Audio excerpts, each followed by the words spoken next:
Akabaye Fremin galata kenhima ilma kana fuura qulqulluu waaqa tokkoon ni amanna amin. Kabajamoota fi jaalatamootaa maatiiwwan waaqayyoon kan jaalattan waaqayyoon kan jaalatu hundumtu keessan hordoftoonni chaanaalii keenyaa waadaa fannoo miidiyaa akkam jirtu akkam yoo nageessanii akkamiin turtanii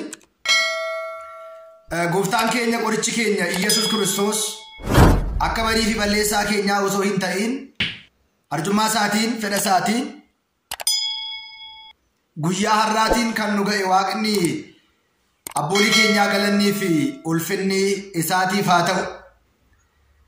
Akka fedhaa fi jaalala waaqayyootti egaa shakkitoonni bara kana keessa jiran waa'ee dhimma isaanii dhiisaniitu waa'ee mana kiristaanaa waa'ee amantaa isaanii dhiisanii waa'ee mana kiristaanaa Ortodoksii Tawaahidoo waa'ee wangeela dhiisaniitu waa'ee ceephoo mana kiristaanaa irratti bobba'anii jiru jechaadha.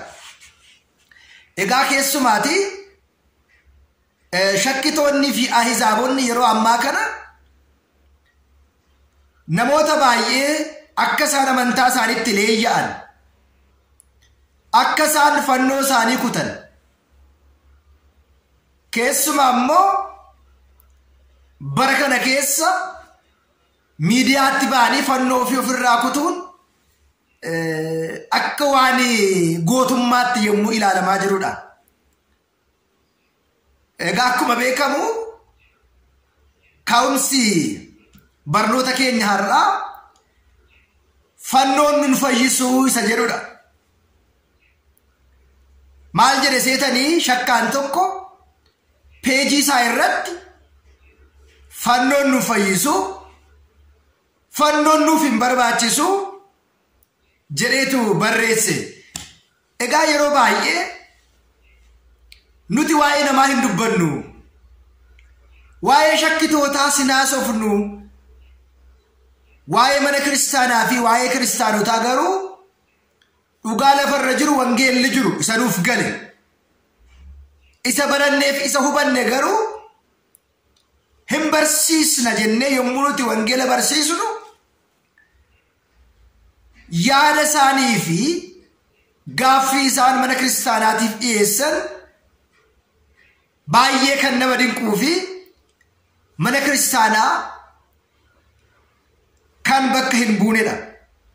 Maarree nutis dhuguma fannoon hin fayyisa moo hin fayyisu isa jedhu kutaa tokkoffaa dubbii fannoo nuun warra waa'ee fannoo beekuuf dhiisaa jedha mata dureen keenya.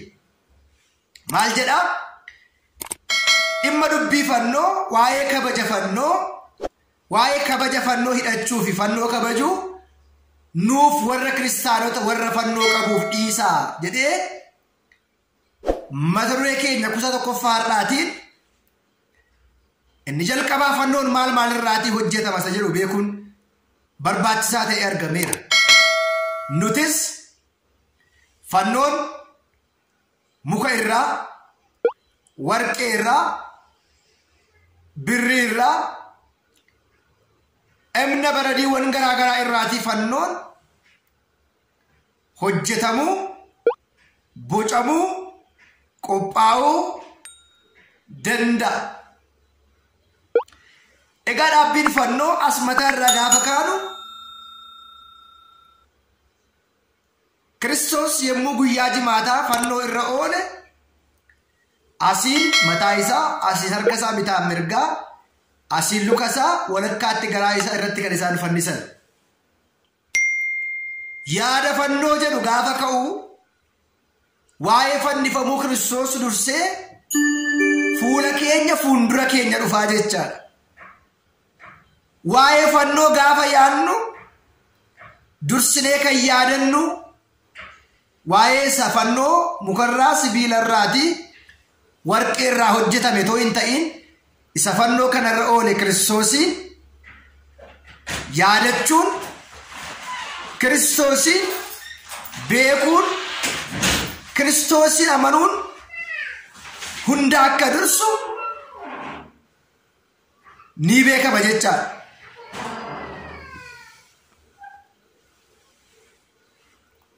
isa kanaaf jarreen kun warri diina fannoo ta'an shakkitoonni fannoo gaafa jedhamu kan isaan yaadan isa kana qofaa waan yaadaniif fannoon mukadha, fannoon sibiiladha, fannoon warqeedha jedhaniitu haasa'u.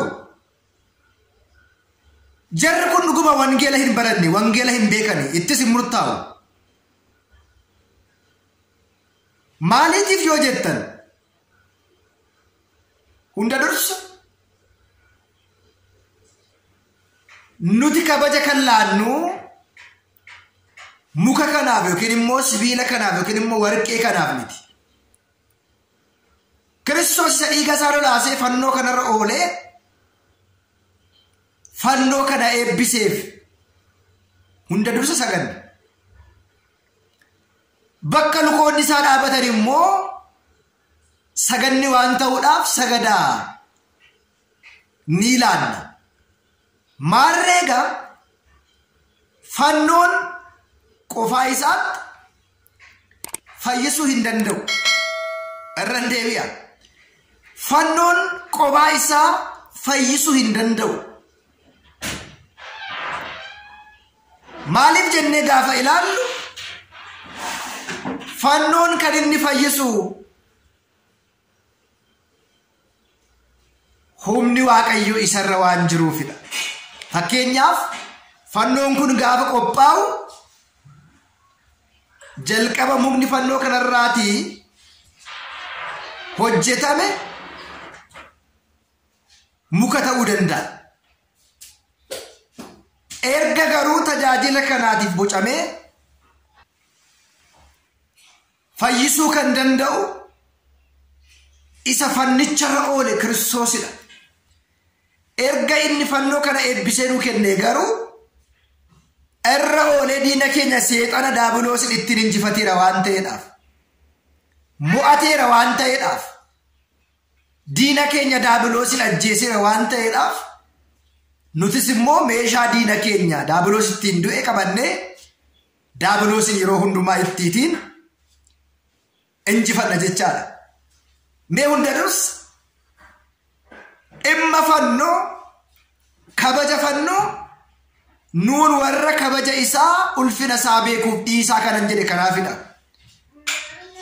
Isinii amma isinii galutti shakkitoonni, isinii amma isinii galutti ahizaaboonni fudhachuus fudhachuu dhiisuus kabajuus kabaja kennuu dhiisuus dandeessu.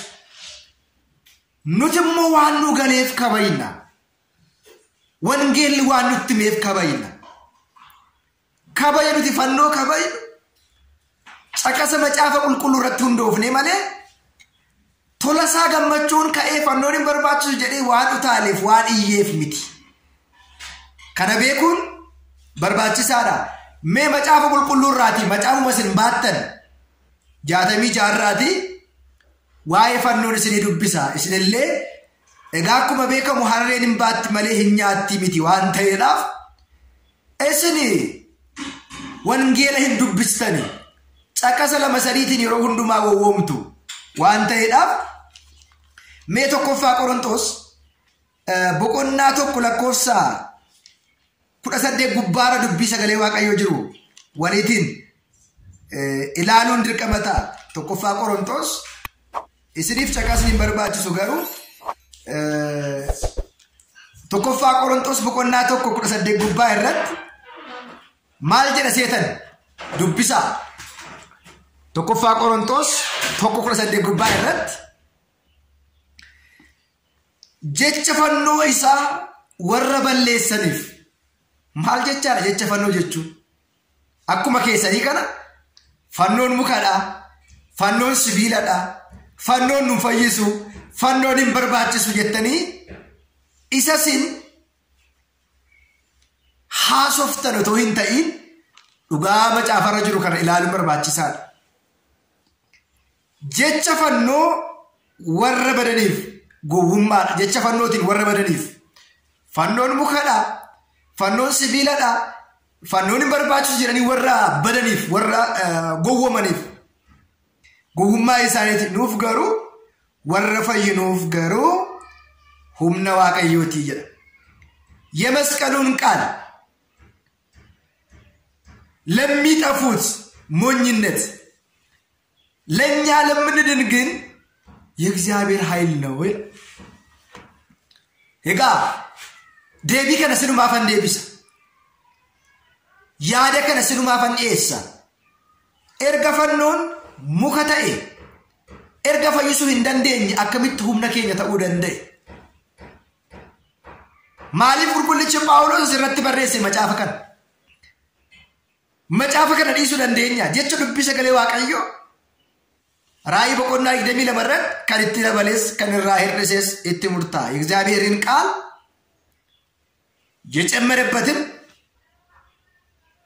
የቀነሰ ይፈረድበታል ጀደ ኡጋጅሩ ቀበኔ ዴም ኑተሰጋ ፈኖን ኬኛ ሁምና ኬኛ መሌ ዋቀ ኬኛ ሚቲ ፈኖን ኬኛ ሁምና ኬኛ ታኤ ዋቀዮን መቃ ዋቀዮቲን ሁምና ዋቀዮ ከነ ቀበኔ ከንቲን ዳብሎሲን አጀፈሜ ከንቲን ዳብሎሲን ሙአተሜ ከነ ቀበና መሌ ፈኖ ዋቀ ጀኔ እንንገን እንብላ ዋሄ ዱንገቹ ፈኖስ ካሰሊሩ ብሎን ኬኛ ኩ ፈኖ ጋፈ ዱንገኑ አስረ ከኖሌ ክርስቶስዳ ክርስቶስ ከነረ ኦሌ ሙከ ከነ ኤቢሲ ሙከ ከንትሬ ፈኖ ታጂሴ ጩበሞታ ከንታነ ቁልቁሎት ኑ ታጂሴ ጃላ ክርስቶሲፍ ቀምኑ ሁምነ ፈኖ ቲን ዋቀዮን ዳብሎሲን ከነጄስ ፈኖ ዱንገና እትኒ ከምና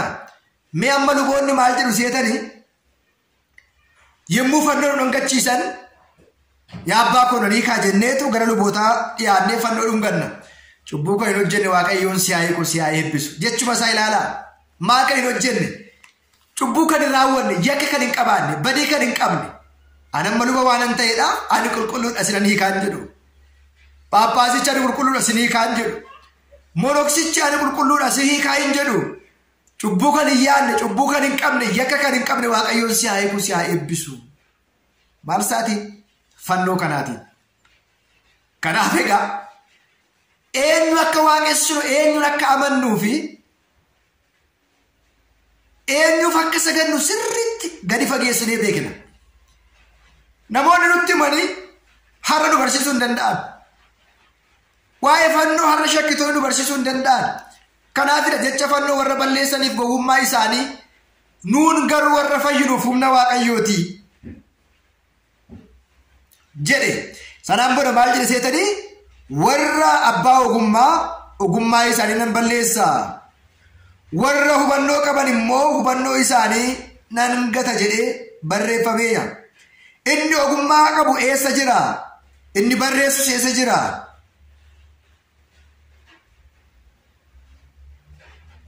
ቆራንዶን ብየለፋ ከነስ ኤሰ ጅራ ጀዴቱ ካኤ ጅራ ጀቻዳ ማቲ ሆነ ዋቀየ ከናፍ የቸፈኖ ወረ በሌሰኒፍ ጎጉማ ኢሳኒ ኑን ወረ ፈይኑፍ ገሩ ፈኖን ሁምነ ኬኛ ፈኖዳ ከኑ ጀጀቤሱ ፈኖ ኬኛ ፈኖን ፍራ ልቡ ኬኛቲ ወረ አይሁዶታ ወረ ሸክቶታ ወረ አይዛቦታ ኢሰኒ ገኑ ኑቲ ገሩ ሰትሚያመና ወረ ፈኖቲ አመኑ ፈይኔር ኩታን ለመፋይት ፉ ከኑ በርሲሲ ከኑ ጎርስ ዋቀቦሊ ኬኛ ገለኒ